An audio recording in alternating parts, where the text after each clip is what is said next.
ang mapanganib na digmaan sa Iran. Death to America. Alam mo ba kung ano ang pinakamalaking sandata ng Iran? Hindi ito atomic bomb. Ang pinakamalaking sandata ng Iran sa digmaang ito ay ang Strait of Hormuz. Strait of Hormuz actively shut down by the conflict. As well as escort tankers through the strait if needed. All navigating through the Strait of Hormuz is forbidden. Ito ang location ng Iran sa mundo at isang maliit na bahagi ng dagat na napakalapit sa bansa. Isang maliit na daanan lamang ito, maliit sa tingin pero napakahalaga. Now, oil prices have been on a roller coaster. Hindi ito karaniwang ruta at talagang sobrang liit ang daanan. Halos hindi kakasya dito, subalit ngayon, ito ang pinakamahalagang punto sa ekonomiya ng mundo. The strait is a major international shipping route for oil and gas. Ito ang pangunahing ruta ng pandaigdigang pagpapadala ng langis at gas. At sa daanang ito, dumadaan ang halos 20% ng global na supply ng langis mula sa mga bansang may pinakamalaking production. Tulad na lang ng Kuwait, Iraq, Bahrain, Qatar, UAE, at Saudi Arabia na may pinakamalaking kumpanya ng energy sa mundo. Aramco, it is the largest energy company in the world. Dahil sa langis na ito, kabilang ang mga bansang ito sa mga pinakamayaman sa buong mundo.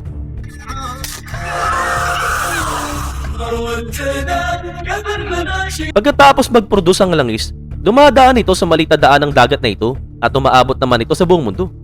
Nagdadala ito ng malaking kita sa mga bansang ito at nagpapaandar sa buong ekonomiya ng mundo araw-araw.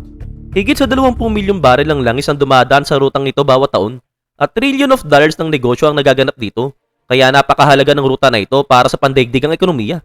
Subalit sa ngayon talagang mayroong malaking problema. Para makadaan sa gitna ng ruta, kailangan dumaan sa isang napakaliit na daanan na 40 kilometro lamang ang haba. Sa nakalipas na 40 taon, kontrolado ang maliit na rutang ito ng isang tao at ito ang supreme leader ng Iran.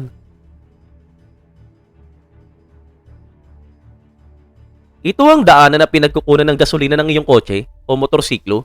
Dito rin dumadaan ang mga bus, tren at maging ang mga barko. Alam ito ng Iran ng gusto, kaya bago pa man magsimula ang digmaan, paulit-ulit nilang binalaan ng Estados Unidos. Iran has now issued a new warning to the United States. Ngayon, naglabas muli ng bagong babala ang Iran sa Amerika. Kung hatakiin nila ang Iran, isasara nila ang ruta na ito at kapag ginawa nila ito, magdudulot ito ng malaking dagok sa pandaigdigang ekonomiya. No ship is allowed to pass the Strait of Hormuz. Subalit hindi tumigil ang Amerika dahil sa mga banta na ito ng Iran. Sa halip, magkasama ang Amerika at Israel at inatake nila ang Iran ng buong lakas. Pagkasimula ng digmaan, agad na dumiretso ang 200 Israeli fighter jet patungo sa Iran at ang supreme leader ng Iran na si Ayatollah Ali Khamenei ay nakitil. Pagkawala ng kanilang supreme leader, nagsimulang tumugon ng Iran laban sa Amerika at Israel. Nagpaputok sila ng mga missile sa ilang lungsod ng Israel at pagkatapos ay sa mga base ng US. Ngayon, nang mawala ang supreme leader ng Iran, inilabas ng bansa ang pinakamalaking sandata nito sa kasaysayan. Isang bagay na hindi pa nagagawa noon. Biglang sinalubong ng malalaking alon ng lahat ng mga barkong dumadaan sa Strait of Hormuz. Nagsimulang magbas ang radyo ng mga barko, dala ang mga mensahe mula sa Iranian Navy at Islamic Revolutionary Guard. Iran's Islamic Revolutionary Guard Corps. Inutusan ng Iranian Army ang lahat ng barko na mula ngayon walang kahit isang barko ang makakadaan sa Strait of Hormuz at kung may susubok na dumaan, pipigilan sila ng hukbong Iranian. No ship in every type is not allowed to pass from the Strait of Hormuz. Pagkatapos ang pahayag ng Iran, talagang nagulat at tablak ang malalaking barko sa ruta na ito. Lahat ng barkong ito ay na-stranded sa likod ng Strait of Hormuz. Milyong-milyong baril ng langis ang hindi nagagamit at unti-unting nauubos ang langis at gas sa maraming bansa. Bumagsak ng mabilis ang pandaigdigang ekonomiya. Malalaking bansa tulad ng India, pati ekonomiya ng China at Japan ay talagang naapektuhan. Pinakamatindi ang epekto sa India dahil sa blockade sa Strait of Hormuz. Hormuz को ब्लॉकेड करने से भारत को सबसे ज्यादा नुकसान हो रहा है Sa पूरी Pakistan, unti-unti nang nauubos ang gasolina, tumataas ang presyo ng petrol at diesel at ganitong sitwasyon din ang umiiral sa Bangladesh. Petrol और डीजल की कीमत में इजाफा कर दी। Pati sa mga bansa sa Africa tulad ng Nigeria, tumataas ang presyo ng gasolina nang hindi bababa sa 3 beses. Riching economies like Sa Europa naman, mabilis ding tumaas ang presyo ng gasolina at gas dahil sa sandata ng Iran. Mula nang magsimula ang labanan, tumaas ang halos 50% ang presyo ng gas at 27% naman sa presyo ng langis. at nakagastos na ang mga European taxpayers ng halos 3 billion euros. At the beginning of this conflict, gas prices have risen by 50% and oil prices have risen by 27%. The 10 days of war have already cost European taxpayers 3 billion euros. Ipinapakita nito na ilang barko lamang ng Iran ang nakakaapekto sa pandaigdigang ekonomiya. At ngayon, kontrolado ng Iran ang sitwasyon. Bukod pa rito, sinasabing nagtayo sila ng strategic na posisyon sa ilalim ng Strait of Hormuz. Naglatag sila ng malalaking mina para kapag may barkong susubok na dumaan ng walang permiso, ito ay madudurog kagad. Bawat barko na susubok dumaan ay mapipinsala o masisira. Matapos patigilin ng lahat ng barko, nagbigay ang Iran ng alok sa mundo. At ito ang kung gusto ng isang bansa na dumaan sa Strait of Hormuz, kailangan lamang nilang gawin ang isang malita bagay, tanggalin ng US at Israeli ambassador sa kanilang bansa. Subalit hindi ito ang unang pagkakataon na ginamit ang isang Muslim leader ang langis bilang sandata. 50 taon na nakakalipas, may isang Muslim leader din na ginamit ng langis upang yumanig sa pandaigdigang ekonomiya at siya rin ay isang Muslim. Ang leader na yun ay walang iba kundi si King Faisal ng Saudi Arabia. 50 taon na nakakalipas nang magkasamang lumaban ng US at Israel laban sa mga Muslim, isinara ni Shah Faisal ang langis tulad ng ginagawa sa ngayon. Pinilit niya ang mga lider ng mundo na yumuko sa kanya at ngayong 50 taon na pagkatapos si Shah Faisal, muling yumanig ang pandaigdigang ekonomiya nang isara ng Supreme Leader ng Iran ang Strait of Hormuz. Sa halip na magdiwang, mas mabuting tignan natin ng mabuti ang kalagayan ng mundo sa ngayon.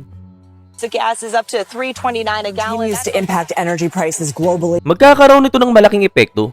Bumagsak na ang pandaigdigang ekonomiya dahil sa pagsasara ng Strait of Hormuz. Subalit sa mga susunod na linggo, may ilang posibleng kinalabasan.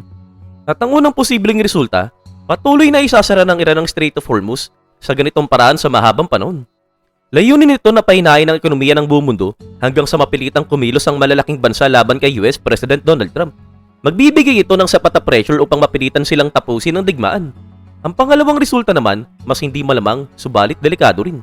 Bago pa man magsimula ang digmaan, binalaan ng Iran ng Estados Unidos na kung susugod ito, isasara nila ang Strait of Hormuz, subalit sa kabila ng kaalamang ito, inatake pa rin ng US ang Iran.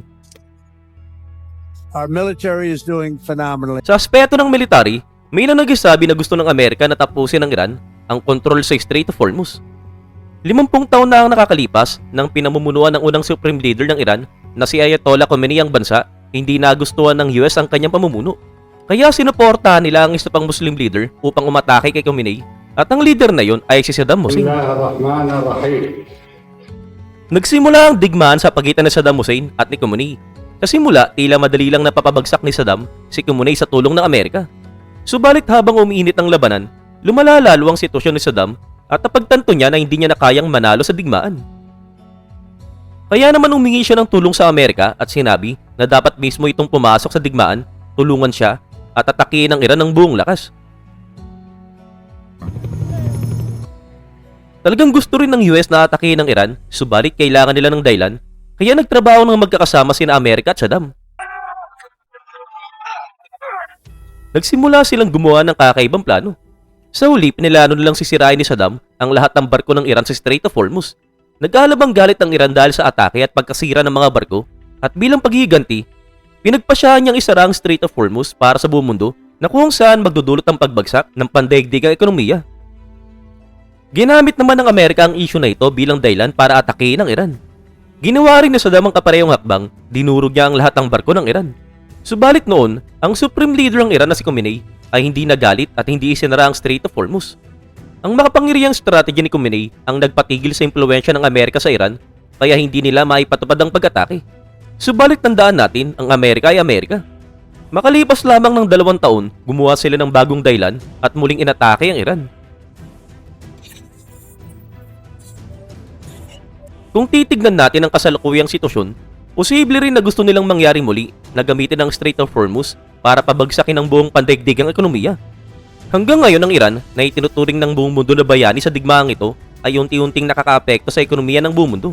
And if they do that, if they play that game, Sa paglala ng sitwasyon, nagsimulang bumaliktad ang pananaw ng mga tao at bansa laban sa Iran. Strait of Hormuz off Iran, where new attacks Is allowed to pass the Strait of Hormuz. At doon ang Pangulo ng Amerika na si Donald Trump ay parang Superman ay inatake ang Iran ng buong lakas upang iligtas ang pandaigdigang ekonomiya kaya itinuturing siyang bayani ng mundo. Sinabi mismo ni Trump na kung hindi bubuksan ng Iran ang Strait of Hormuz, magsasagawa siya ng malaking pag-atake, bubuksan ang ruta, at ibabalik ito para sa buong mundo bilang isang regalo. It's not going to be needed, but if it's needed, we'll escort them right through. Ngayon, ipinayag ng bagong itinalagang Supreme Leader ng Iran sa kanyang unang talumpati na ang digmaan ay hindi titigil hanggang handa silang lumaban. Message from the newly appointed Supreme Leader, Mojtaba Khamenei. Sinabi mismo ng bagong Ayatollah na hindi nila pinababayaan ang paghiganti ng dugo ng kanilang mga nakitil sa kamay ng Amerika at Israel. Sayyid Ali Husseini Khamenei. At ang Strait of Hormuz ay talagang mananatiling sarado Said Iran would avenge the blood of its martyrs. at ang Iran ay hindi talaga kailanman susuko.